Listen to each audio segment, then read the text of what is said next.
बिस्मिल्लाहिर्रहमानिर्रहीम। आज की इस वीडियो में हमने तहरीक लब्बैक पाकिस्तान के मुतल्लक़ 3-4 बहुत अहम चीज़ों के बारे में डिस्कस करनी है। नंबर 1 कि जो हुकूमत ने तहरीक लब्बैक पाकिस्तान के साथ माहिदा किया और करारदाद पेश की, ये करारदाद कितने दिनों तक हुकूमत का दिल है कि पास हो जाए, या वो इस करारदाद से अब मुतनफ़र क्यों हो रही है।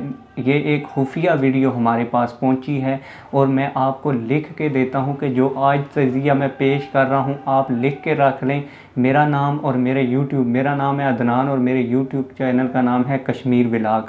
आप लिख लें कि अगर मेरा तज़िया गलत हुआ तो आपने कहना है कि वाकई इस बंदे ने झूठ बोला है। इसके अलावा इसी वीडियो के अंदर मैंने ये भी डिस्कस करना है कि जो तहरीक लब्बैक पाकिस्तान पर है वो पाबंदी कितने दिनों में हटेगी।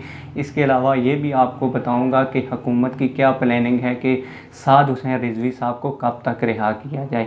ये तमाम तर चीज़ें विद इन डिटेल आपको बताऊंगा। अगर आपने इन तमाम चीज़ों के बारे में जानकारी हासिल करनी है तो वीडियो को शुरू से लेकर आखिर तक देखें। इसके अलावा अगर आपने अभी तक हमारे चैनल को सब्सक्राइब नहीं किया तो चैनल को सब्सक्राइब कर दें, बेल ऑल नोटिफिकेशन ऑन कर दें। आपने देखा होगा कि हुकूमत इस करारदाद से राह फरार इख्तियार कर रही है।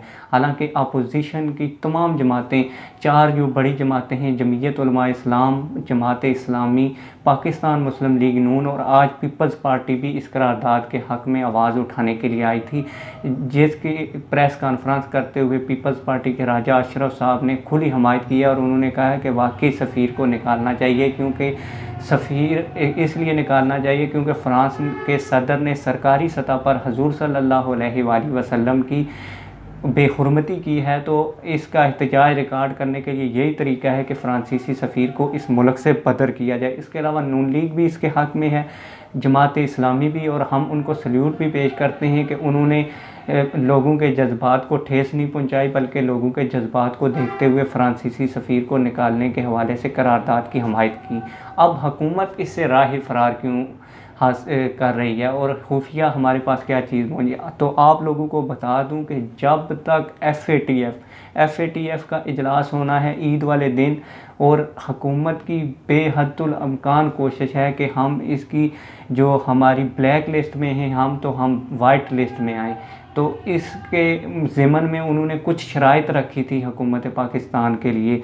उसमें उन्होंने कहा था कि आप TLP को बैन करें और TLP के जो सरबराह हैं हाफिज़ साद हुसैन रिजवी साहब, उनको गिरफ़्तार करें। तो आप मेरी ये बात नोट कर लें कि ईद वाले दिन इजलास होगा और उसके बाद ही तहरीक लब्बैक पाकिस्तान से हुकूमत पाबंदी हटाएगी। अगर उस इजलास के अंदर उन्होंने हमें वाइट लिस्ट में शामिल कर दिया तो देख लेना हुकूमत ने उसके दूसरे तीसरे दिन तहरीक लब्बैक के सरबराह हाफिज़ साद हुसैन रिजवी साहब को भी रिहा कर देना है और TLP के ऊपर से पाबंदी हटा देनी है।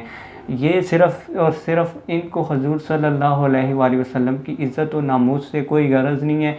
इनको सिर्फ़ अगर गर्ज है तो सिर्फ़ यूरोप के डॉलरों से है। इनको पता है कि हमारे डॉलर मज़ीद बंद हो जाएंगे अगर हम ग्रे लिस्ट के अंदर जाते हैं, क्योंकि इन्होंने अपना माल असबाब बनाना है। 3 साल इनके गुजर चुके हैं, अभी 2 साल रह गए हैं, तो इन्होंने अगले इलेक्शन के लिए माल असबाब इकट्ठा करना है, डॉलर इकट्ठे करने हैं। तो ये मेरी बात आप खून से भले शक लिख लें कि जब तक FATF का ईद वाले दिन इजलास नहीं हो सकता, ना पाबंदी हटनी है, ना ये करारदाद पास होनी है। देख लें आज हुकूमत आई और आज इजलास हो रहा है नामूस रिसालत के हवाले से, और बात हो रही है जी हुकूमत की कारकर्दगी के ऊपर सवालात हो रहे हैं। फिर ठीक किया अपोजिशन ने, हंगामा किया, अपोजिशन ने कहा कि ये नामूस रिसालत के लिए इजलास बुलाया गया है तो इसके लिए आप बात ही नहीं कर रहे। तो फिर इसके ऊपर उन्होंने गैर मुअय्यना मुद्दत, अभी तो ईद तक ये इजलास हो गई नहीं। अगर एक आधा इजलास हुआ तो फिर इसी तरह हंगामा राय करके अपोजिशन के साथ लड़ के इन्होंने फिर राय फरार अख्तियार करनी है। और पहले दिन जिस दिन 20 दिन करारदाद पेश की गई उसी दिन पास हो जानी थी, लेकिन एक सोचे समझे मंसूबे के तहत आके वज़ीर मजहबी अमूर हैं जो नूरुल हक कादरी, उन्होंने एक बड़ी गेम की है। उन्होंने आते साथ ही ब्लेम लगाया नून लीग के ऊपर ताकि शोर शराबा मचे और हम इसी बहाने में इजलास मुलतवी कर दें। तो दूसरी जो बातें हैं मैंने आपको बता दी हैं कि साद हुसैन रिजवी साहब और पाबंदी देख लेना है। जब तक FATF का ये मामला हल नहीं होता है, इजलास हो नहीं जाता, तब तक रिहाई की कोई सूरत नहीं है, पाबंदी की कोई सूरत नहीं है। हाँ, अगर तहरीक लब्बैक पाकिस्तान के जो शुरा है दोबारा कॉल देते हैं तो फिर उसके बाद कुछ हल इसका निकल सकता है, लेकिन जब तक हुकूमत के ऊपर दबाव नहीं है तो वो इस वक्त सिर्फ FATF के बारे में सोच रही है। लेकिन मेरा पॉइंट ऑफ व्यू यहाँ पे ये है कि हमें अपने हुजूर सल्लल्लाहु अलैहि वसल्लम की ख़त्म नबूवत और नामूस रिसालत की तरफ देखना चाहिए। अगर हमने हुजूर सल्लल्लाहु अलैहि वसल्लम की इज़्ज़त और नामूस के ऊपर पहरा दे दिया तो इंशाअल्लाह ताला ये जो डॉलर हमें यूरोप देता है वो हमें अल्लाह ताला की तरफ से मिल जाएंगे और अल्लाह ताला की तरफ से हमें मदद आएगी। लेकिन ये जितना मर्ज़ी ज़ोर लगा लें, आप लोगों ने ये भी एक और भी बात मैं आपको यहाँ पे बता दूं कि ना इन्होंने ग्रे लिस्ट से निकलना है और ना ही ब्लैक लिस्ट से निकलना है। ये जितनी मर्ज़ी कोशिश कर लें, क्योंकि अल्लाह ताला ने कुरान पाक में फरमा दिया है कि ये यहूद व नसारा आपसे कभी खुश नहीं होंगे। तो अल्लाह ताला की कही हुई बात कभी गलत नहीं हो सकी। बाकी इसके बारे में, इस वीडियो के बारे में आप लोगों की क्या राय है? मिलते हैं किसी और वीडियो में। वस्सलाम।